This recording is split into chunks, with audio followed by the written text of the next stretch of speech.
Hello, welcome to indie vlogs. ഇന്ന് നമ്മൾ ഉണ്ടാക്കാൻ പോകുന്ന പുളിയോഗരയാണ്. ഇത് കർണാടക സ്പെഷ്യൽ ഫുഡ് ഐറ്റമാണ്. നമുക്കിത് എങ്ങനെയാണ് ഉണ്ടാക്കിയെടുക്കണമെന്ന് നോക്കാം. രണ്ട് കട്ടിയുള്ള പാൻ എടുത്തിട്ട് അതിലേക്ക് കുറച്ച് വെളിച്ചെണ്ണയാണ് ഞാനിവിടെ ആഡ് ചെയ്യുന്നത്. നിങ്ങൾക്ക് വെളിച്ചെണ്ണയ്ക്ക് പകരം സൺഫ്ലവർ ഓയിലും യൂസ് ചെയ്യാം.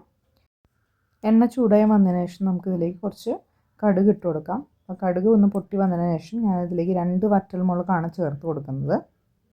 അതിനുശേഷം ഇതിലേക്ക് ഒരു 1/4 കപ്പ് കപ്പലണ്ടിയാണ് ഞാൻ റോസ്റ്റ് ചെയ്തെടുക്കാനായിട്ട് ഇട്ട് കൊടുക്കുന്നത്.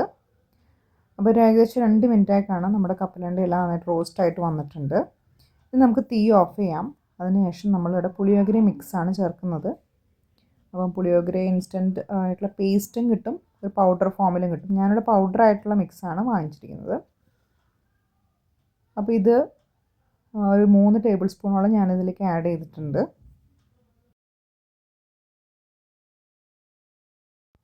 നമുക്കിനി വീണ്ടും ഗ്യാസ് ഓൺ ചെയ്യാം. അതിനുശേഷം ഇതിലേക്ക് ഞാൻ 1/2 കപ്പോളം ചൂടുവെള്ളമാണ് ഒഴിച്ചെടുക്കുന്നത്. എന്നിട്ട് നമുക്കിതെല്ലാം ഈ മിക്സെല്ലാം ഒന്ന് തിളച്ച് വരുന്നത് വരെ വെയിറ്റ് ചെയ്യാം.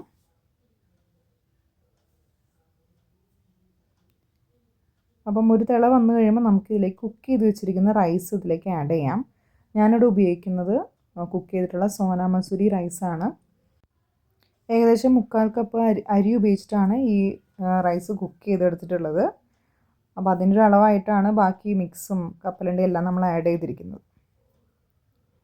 എന്നിട്ട് നമുക്കിത് ചോറിൻ്റെ കൂടെ നന്നായിട്ട് ഈ ഒരു പുളിയോഗര മിക്സ് യോജിപ്പിച്ചെടുക്കാം. പുളിയോഗര ഇവിടെ റെഡി ആയിട്ടുണ്ട്. ഇതിനും കൂടെ കഴിക്കാൻ മറ്റ് കറികളൊന്നും ആവശ്യമില്ല.